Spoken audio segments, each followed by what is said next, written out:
នេះបន្ទាប់ពីកូនបានស្ដាប់ប្រវត្តិនៃរឿងវិធីចូលឆ្នាំខ្មែរដូចមកអ្នកគ្រូនឹងមានចូលដល់ចំណុចទីចំណុចខលតែម្ដងណាចំណុចខលអ្នកគ្រូត្រូវបង្រៀនកូនទាំងអស់គ្នានោះគឺចម្រៀងតាក់ទងនឹងបន់ចូលឆ្នាំខ្មែរការចម្រៀងតាក់ទងទៅបន់ចូលឆ្នាំខ្មែរនោះមានបទពិសវងតែកណាអញ្ចឹងឥឡូវអ្នកគ្រូបទពិសវងឲ្យកូនទាំងអស់គ្នាមើលទាំងអស់គ្នាកណានេះគឺជាបទដែលតម្រូវជាមួយនឹងចូលឆ្នាំខ្មែររបស់យើងដែលអ្នកគ្រូត្រូវបង្រៀនកូនមិនតិចនេះណាឥឡូវមើលទាំងអស់គ្នានេះគឺជាចម្រៀងអាចតាក់ទងទៅនឹងពិធីចូលឆ្នាំខ្មែរដែលមានចំណងជើងថាបទពិសវងបទពិសវងនេះគឺបទព្រមកាយប្រជាប្រិយចឹងអ្នកគ្រូអាចស្ដាប់តែដល់ហើយយើងមើលសិនយើងបទស្នាក់ហើយហ្នឹងចាឥឡូវអត់នេះបងមើលឃើញអត់មើលច្បាស់អត់នៅមេរៀនហ្នឹងនៅចម្រៀងហ្នឹងមើលឃើញអត់ចាឥឡូវអស់គ្នាមើលឃើញអត់នេះមើលឲ្យគាត់ធ្វើច្បាស់ហ៎ចាឥឡូវអ្នកគ្រូអានសិនណាគាត់អត់បានជ្រាបទេដែលថាមុននឹងជ្រាបគឺយើងបែរកូនចេះអានសិនណាឥឡូវអានតាមអ្នកគ្រូទាំងអស់គ្នាបទពិសវងបទពិសវងលំនាំបទរបស់គេបទប្រកកាយប្រជាប្រិយចាមានក្នុងនេះក្នុងបទចម្រៀងនេះគឺមាន2នាក់ណាត្រូវជ្រាបគាត់ណាមាន2ក្រុមគឺក្រុមបរិសុទ្ធនិងក្រុមស្រីណាក្រុមប្រុសនិងក្រុមស្រីតាឥឡូវទាំងអស់គ្នានេះខាងប្រុសគេចាប់ដើមជ្រាបមុនមកណាឥឡូវអ្នកគាត់អានអ្នកគាត់ជ្រាបនេះខ្ញុំសូមលាមិត្តហើយណាធីវងមិត្តអើយអើយហាណាហាអើយមិត្តកុំភ្លេចបណ្ដាំពីដងហើយនេះហ៎មិត្តកុំភ្លេចបណ្ដាំចាខែចែកចូលឆ្នាំធីវងមិត្តអើយប៉ុន្តែបើសិនជាយើងជ្រាបយើងអានធីវងចឹងណាធីសវងតែម្ដងណាប៉ុន្តែថាអានគេអានចឹងហើយណាហាអើយស្អែកខ្ញុំនឹងមកលេងទៀតណាខាងស្រីម្ដងណាស្រីខ្ញុំសូមលាមិត្តដែរធីវងមិត្តអើយហាអើយលាពុកម៉ែនិងញោមញាតិស្អែកខ្ញុំមកជួបមិត្តទៀតនេះមិត្តនៅលើណាធីវងមិត្តអើយហាអើយខ្ញុំឃ្លាតមិត្តមួយគ្រាសិនចានេះគឺជាការអានណាកូនណាឥឡូវទៀតចូលដល់ចម្រៀងតែម្ដងណាឥឡូវកូនទាំងអស់គ្នាចាំស្ដាប់នៃការច្រៀងរបស់អ្នកគ្រូណាកូនណាអញ្ចឹងយើងច្រៀងអស់គ្នាតែម្ដងណាកូនសាក់ល្អច្រៀងនៅផ្ទះចាប់ទៅបានរបស់អស់គ្នាណាកូនណាឥឡូវអ្នកគ្រូធ្វើតួទាំងប្រុសទាំងស្រីតែម្ដងទៅណាព្រោះអ្នកគ្រូអត់មានតួប្រុសទេអ្នកគ្រូមានតួស្រីម្នាក់ឯងទេអ្នកគ្រូច្រៀងទាំងប្រុសទាំងស្រីតាហើយអស់គ្នាតាមច្រៀងតាមអ្នកគ្រូកូនណាចាខ្ញុំសូមលាមិត្តហើយទីសវងមិត្តអើយហាអើយមិត្តកុំលេចបន់ដាំមិត្តកុំលេចបន់ដាំហើយចែកចូលឆ្នាំទីសវងមិត្តអើយអើ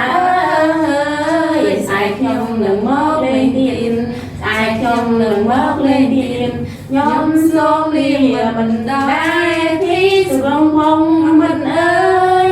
អើយលាពុកម៉ែនឹងញោមញៀន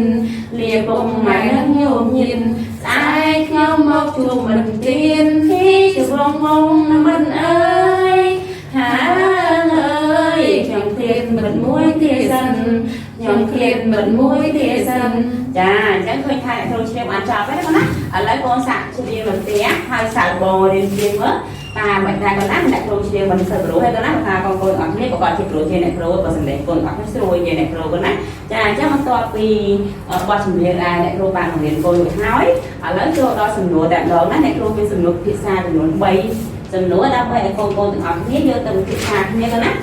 ចាឥឡូវកូនទាំងអស់គ្នាចាប់ដើមសំណួរយកតែម្ដងណាអ្នកគ្រូមានសំណួរពិភាក្សា3សំណួរដើម្បីឲ្យកូនទាំងអស់គ្នា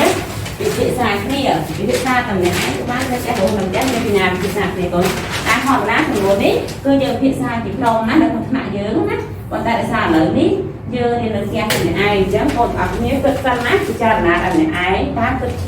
សំណួរដែលអ្នកគ្រូសួរហ្នឹងកូនត្រូវឆ្លើយយ៉ាងម៉េចណាចាឥឡូវមើលទាំងអស់គ្នាណានេះអ្នកគ្រូអានសំណួរជូនកូនទាំងអស់គ្នាណាហើយកូនព្រៀងចម្លើយថាម្ដងណាការចម្លើយរបស់កូននឹងត្រូវយ៉ាងម៉េចទៅឆ្លើយយ៉ាងម៉េចទៅគ្នាណាព្រោះអ្នកគ្រូសង្ឃឹមថាកូនទាំងអស់គ្នាពិតជាឆ្លើយបានណាព្រោះថាអីព្រោះថាកូនទាំងអស់គ្នាមានសភៅមិនចឹងចាឥឡូវទាំងអស់គ្នាអ្នកគ្រូអានសំណួរជូនកូនតែម្ដងណាចាសំណួរពិភាក្សា ចំនួនទី1ហើយដើម្បីបានជាកបលមហាព្រំកាត់ក្បាលខ្លួនឯងដើម្បីបូជាធម្មបាលកណាចាកន្លែងនេះគឺមានសញ្ញាសួរកូនណាអ្នកគ្រូលើកដាក់សញ្ញាសួរកូនអត់គ្នាកូនណាកន្លែងនេះគឺសំទោសណាកូនណាគឺសញ្ញាសួរទេណាគឺហើយគឺសំណួរណាចាចំនួនទី2តើក្បាលកបលមហាព្រំមានឫទ្ធានុភាពដូចម្ដេចខ្លះណាចាចំនួនទី2ចាឥឡូវចូលដល់ចំនួនទី3តែម្ដងតើកបលមហាព្រំបានហៅបុត្រទាំង7អង្គមកផ្ដាំដូចម្ដេចខ្លះចាឥឡូវកូនអត់គ្នាពិភាក្សាហើយគិតមើលតើកូនត្រូវឆ្លើយយ៉ាងម៉េចនៅសម្រាប់នៅសំណួររបស់អ្នកគ្រូនេះណាហើយនេះគឺសញ្ញាសួរទេណាចាឥឡូវ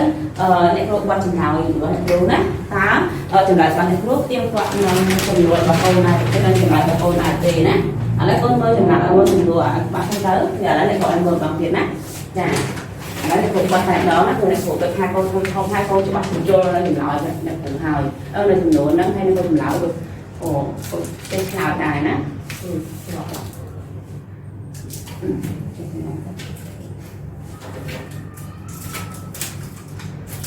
ណាឥឡូវកូនមើលចម្លើយរបស់អ្នកគ្រូហើយទៀងទាត់តើកូនគិតថាខ្លួនឯងធ្វើឆ្លើយយ៉ាងម៉េចដាក់ដូចអ្នកគ្រូអត់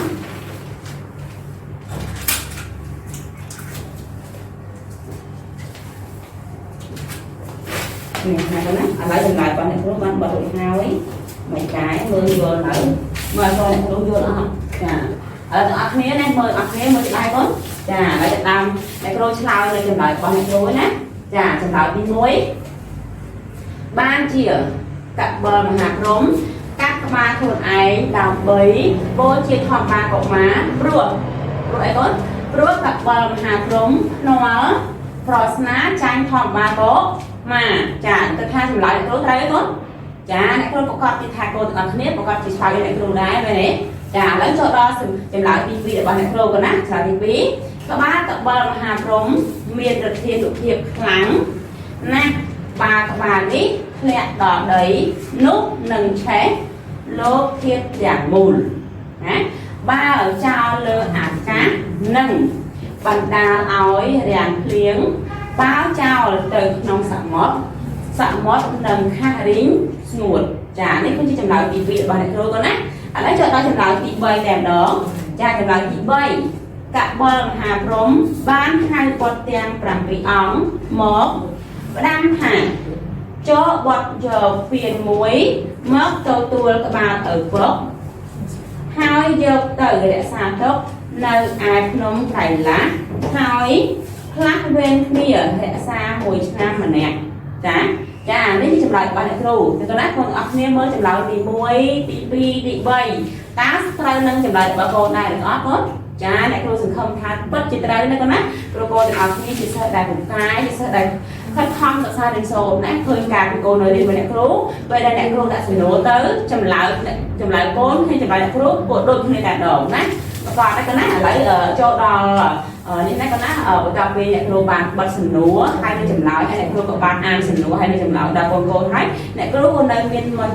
មេរៀនសង្ខេបសម្រាប់កូនទាំងអស់គ្នាផងដែរកូនណាឥឡូវបន្ទាប់ពីអ្នកគ្រូបានអានសំណួរហើយនឹងចម្លើយប្រាប់ដល់កូនទាំងអស់គ្នាហើយអ្នកគ្រូក៏មានមេរៀនសង្ខេបមួយទៀតសម្រាប់ឲ្យកូនទាំងអស់គ្នាអានទាំងអស់គ្នាណាអានហើយកូនទាំងអស់គ្នាអាចយកមេរៀនសង្ខេបនេះទៅចូលទៅថៅណាហើយទៅធ្វើទាំងអស់តែគ្រប់មេរៀនរបស់គាត់ចំណុចដែលគ្រូបានរៀនកូននៅថ្ងៃនេះអត់អស់ណាឲ្យស្អាតឲ្យមានរបៀបស្អាតផងឥឡូវចូលដល់មេរៀនសង្ខេបរបស់យើង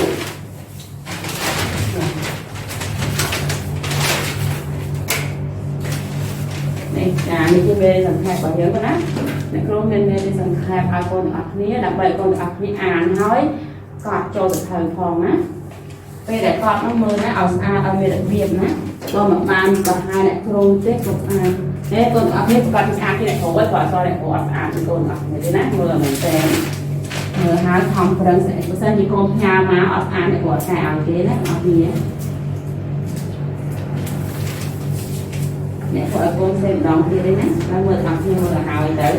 នេះចាហើយគ្រូបានបិទហើយចាមើលច្បាស់ហើយកូនទាំងអស់គ្នានេះវារៀនសង្ខេបរបស់យើងទៅណានេះមើលតាអត់ចូលអ្នកគ្រូមើលច្បាស់ហើយកូនមើលមិនច្បាស់វាអ្នកគ្រូណាកូនណាឥឡូវបាត់ហើយកូនណាចាឥឡូវទាំងអស់គ្នាអ្នកគ្រូអានមេរៀនសង្ខេបឲ្យកូនទាំងអស់គ្នាកូនណា ចាមេរៀនសង្ខេបរឿងព្រេងដែលតាក់ទងនឹងបុណ្យចូលឆ្នាំ